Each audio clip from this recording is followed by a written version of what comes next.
Hi friends, welcome back to Fiber Art by Chels. Today I received 2 orders for a macrame wall basket in moss green, so I'll be taking you along.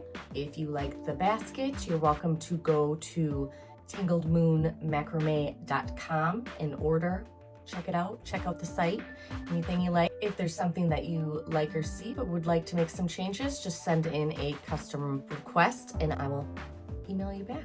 Starting off, I go to my cleaned up sticks to see if I have any that fit the dimensions of the wall basket. I had 2 that were similar in size from the same branch, so I trimmed them to be more equal in size.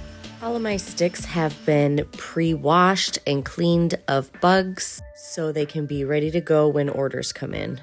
This next step is to sand off any rough edges that the macrame cord could get hung up on. I also like this look of removing just some of the bark and not all of it. Try to smooth over any of the knots that are naturally in the stick. Using falling sticks is a cheap, great way to reuse, recycle, and make some art.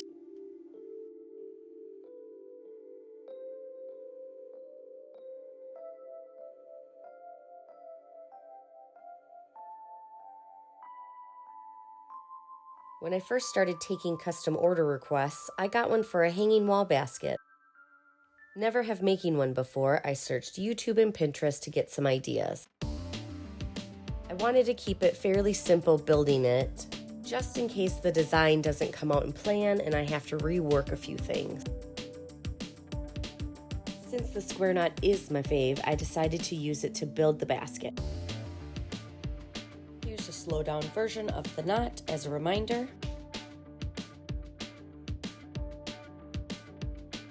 I started with the back of the basket, building layers of square knots all the way down. You're just finding groups of 4 cords to tie together to make a square knot.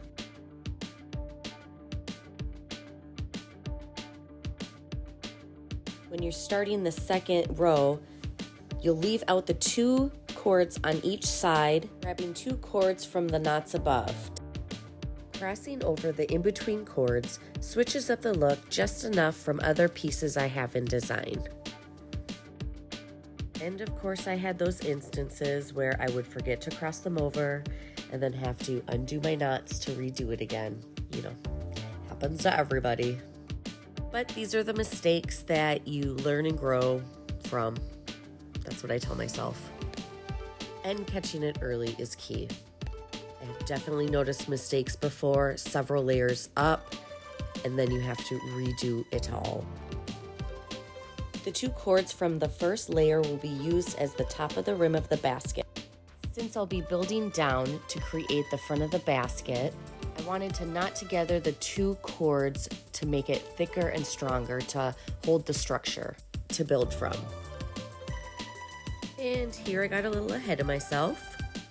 I made too many knots, so the rim of the basket or the opening of the basket would be too low, so I had to remove some. Probably a perfect example of how planning things out can help and save time. It's all part of the process for me. This is just how I create things. And sometimes when doing that, it backfires and you spend a lot of time undoing knots. I have been getting in the habit of writing down the measurements after the fact. It really helps when you have to make something again, which seems obvious, but at the time, I don't think to do it. So our next step here, I am adding cord so I can build the front of the basket. Once all the cord is added, you can start making square knots and connecting them. Once you get the first layer of square knots on the top, then you can build down from there. And you're continually connecting all the cords using the pattern. All I did to attach the bottom of the basket was some square knots, intermixing the cords from the back of the basket to the front. Now for my fun embellishments, I use coconut shell as the ring and make a fun little tassel off of them. Here Here I am measuring them out to be the length that they are listed for on the website. Again, tanglemoodmacrame.com. There is the option to customize the size, length, color of the projects. I have a lot of variety. But if you're making this on your own, way to go. Shoot me a comment down low about how it went, what color you used, any changes you made. I don't know if you can attach photos on comments, but I would love to see them. Ooh, maybe you could tag me on Instagram or Facebook, Fiber Art by Chels, and I'll feature and post some of the best ones I see.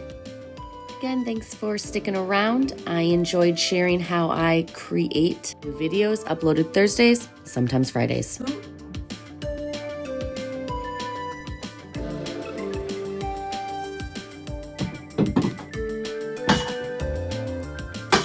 To Chelsea, nope.